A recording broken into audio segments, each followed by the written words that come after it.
My name is Randie Gottlieb. I live on the Yakama Nation Indian Reservation. I work as a teacher educator. I am also an author, artist, and an amateur poet, and the Executive Director of the UnityWorks Foundation.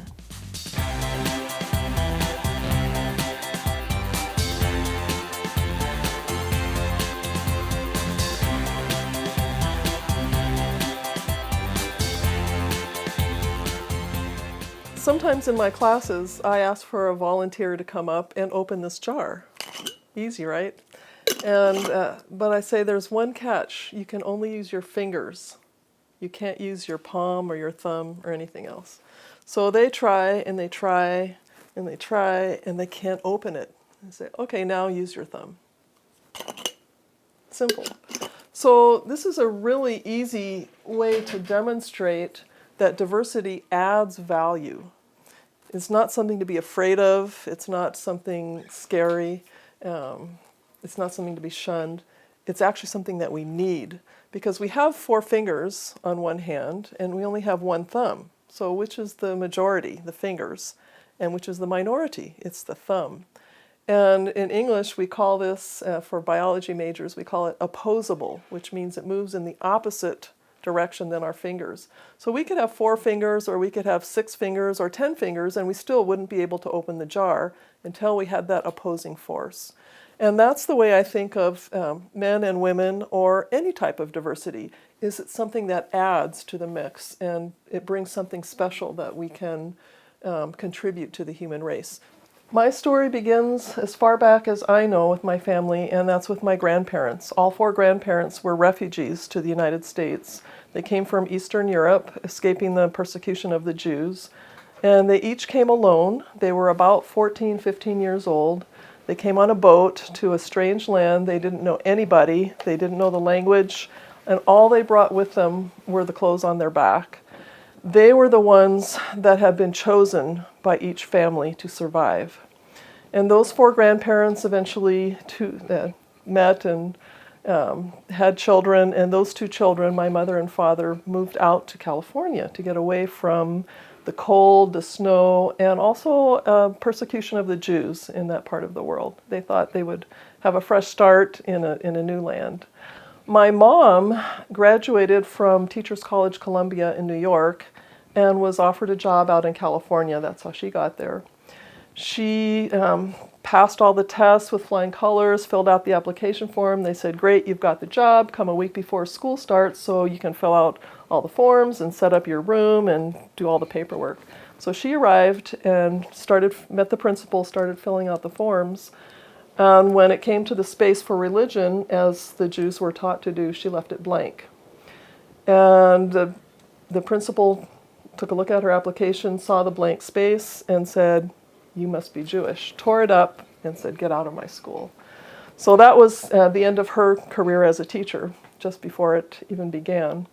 And she was pretty traumatized by that and never applied again. So she was a homemaker, housewife in olden terms. When my father was in 8th grade, he was on his way to school one day when he was surrounded by a group of boys with rocks in their hands. And they said, if you take one more step towards our school, we'll kill you.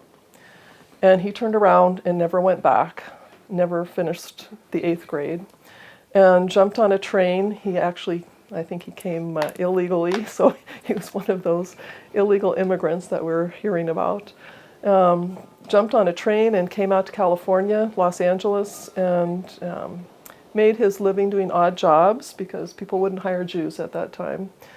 He became a writer. He would write commercials for restaurants and advertisements, put things in the newspaper, and once in a while he would write a screenplay. And when they found out who he was, they wouldn't produce it. I didn't believe in any faith and I didn't want to. But after a lot of study and, in my mind, a miracle, I realized that there was a creator, that I was here for a purpose, and I wanted to do something in this world to make it a better place, leave it just a little bit better than when I found it. One of the primary teachings is the oneness of humanity. And everywhere that I looked, I saw disunity, hatred, prejudice.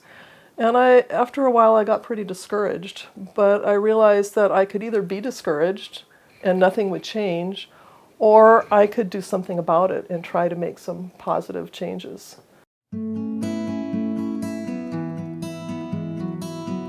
Just because somebody's different color of skin than you doesn't mean that you should be mean to them just because they don't look like you or they're not the same as you. So UnityWorks is a nonprofit educational organization, and our mission is to promote the oneness of humanity, the value of diversity, and the need for unity. What we do is we ask each school to appoint a UnityWorks team, a site team, and that has to have at least one teacher, at least one administrator, either the principal or assistant principal, at least one parent or community member, and then it can have one other person, perhaps a librarian or a school counselor, and some of the teams have students on them as well. And that team comes together during the summer, and we put together a week-long, very intensive 40-hour diversity training for those teams. I grew up, did well enough in school, but was kind of socially an outcast, and so I turned to art and became an artist. I like to make things with my hands. And an athlete. So I joined a volleyball team at my school, enjoyed that very much, and went on to play on a very good club team in the Los Angeles area, which was even more fun. Ended up playing on the U.S. women's team, volleyball team, for about a year and a half. Towards the end of high school, I was playing volleyball on Wednesday nights. They had open gym, and one of the other women on my volleyball team, one night she gave me a ride, and then she said, "I can't bring you home tonight, I have something else to do, but my brother will take you home." This was a setup, but I didn't know. And the brother, Steve, is my husband today. He took me home, we talked for hours, just hit it off, and I thought he was just a really special guy. He wasn't like all the other guys I knew. He was really nice.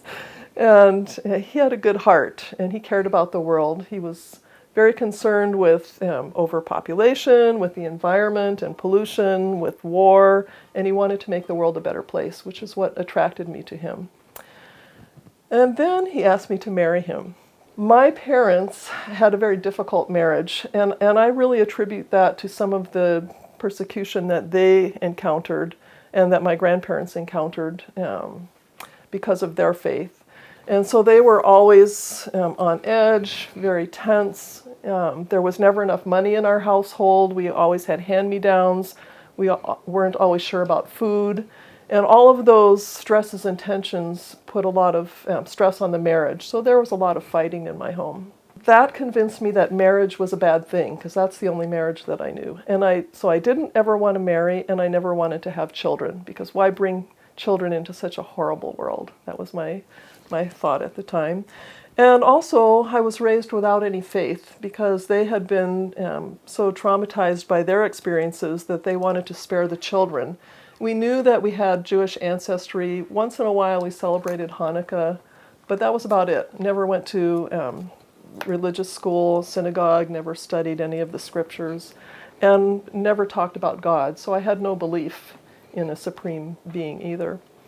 Then when Steve said, "You're the one for me, let's get married," I said, "You're a really nice guy, and it's not you, but I just don't believe in marriage, and I'm never going to get married." He asked again, "Marry me." And I said, "That's it, I'm leaving." And so I bought a rail pass, a Eurail pass for Europe, and a youth hostel card, packed my bag, and went to Europe. I wanted to get as far away as I could. And I wanted to see the world.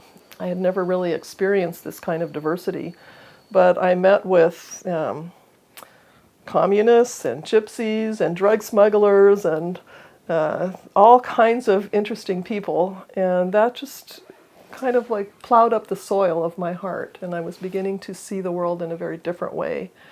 At that point, I received a postcard from my boyfriend at the time, and he said he had become a Baha'i, which is something I had never heard of before. And so I asked people what that was, and they said, "Oh, those are those crazy people who go around chanting in the streets and selling incense, and they shave their heads." And So I broke up with him. I wrote back and said, that's it, the end. Several marriage proposals later from other people, I realized that I really did love Steve, and I decided to come home and see what this was all about. I did become a Baha'i, and that changed my life, and that's what has motivated me ever since. We lived in Puerto Rico for 11 years, where my children were born, and then when my children were school age, they had some challenges in the school system in Puerto Rico. They were outsiders, and they were picked on in some cases, and were not too thrilled about returning to school each day. So my husband and I set up a school. We had planned to homeschool them, but the government it was against government policy at that time. So I said, okay, we can't homeschool. What can we do? And they said, you can get a school license, and you have to go through the whole procedure with the inspections and health inspections and hire trained teachers and all that. And so we did. We started a school. So I graduated with a Bachelor's of Art degree in woodworking, which sounds kind of contradictory. Then, because of my faith, I at that point went back to school, switched careers, and decided to become a teacher. Studied education and have a teaching credential from Cal State University. And then decided that teachers didn't have enough power, so I went back to school and went to Harvard for my master's degree in education. And then I went back once again for a doctorate in education, again focusing on multicultural education and development of curriculum and materials. When I returned to the United States, for about 10 years, I was very fortunate to work with a program called Empire. And Empire was a program through Heritage University, where I currently work as well. And that was working with the schools in the Yakima area on multicultural issues, diversity issues, prejudice, stereotyping, race, language, culture, gender, all of those issues of diversity. It was a very successful program. I served as the executive director for 10 years. I wanted to be more in the classroom. I love teaching, that's my love. So I set up my own diversity training company, and I'm still doing that very part-time. In order to make that more sustainable, because I am getting older and I'm not planning on being here forever, I wanted to set up a foundation that would continue, that would have a broader base of support, and that's where I started UnityWorks. People are really now seeing the need for educating children, starting with our youngest children, even in first grade. Kids come to school knowing racial slurs for people from other groups, or saying things like, my parents won't let me play with kids from that group, or knowing a lot of negative stereotypes, or thinking they know a lot of negative stereotypes about other people. So we put these teams through a week-long training, and at the end they come out with a diversity action plan for each school. And that plan might look very different for the high school or the elementary school or the inner city school or the school out in the suburbs. Every school, they're in touch with their own needs and their own priority and their own students and community. So they create their own plan, and UnityWorks is there to help, to provide any support, tools, resources, just to bounce ideas off of. Raising two boys, I can say that boys and girls are very different. I tried to raise them in a gender-neutral, unbiased way. So I bought my boys trucks, and I also bought them dolls to play with, so they would learn to take care of babies and children and be nurturing. And what I found was they would take the dolls and teach the dolls how to shoot. So there's something in them that has that more aggressive, strong, protective, defensive nature. I think, for one, awareness is the first step towards change. So women as well, but in particular men tend to have more power in most societies around the world, is to educate themselves first and then teach their fellow men and their children that about the principle of equality of women and men. And that awareness is not automatic. For example, I'll notice things in interactions and relationships or the way people are treated that my husband, who's a wonderful man with a wonderful heart, doesn't notice because it doesn't happen to him. In my mind, the solution is education.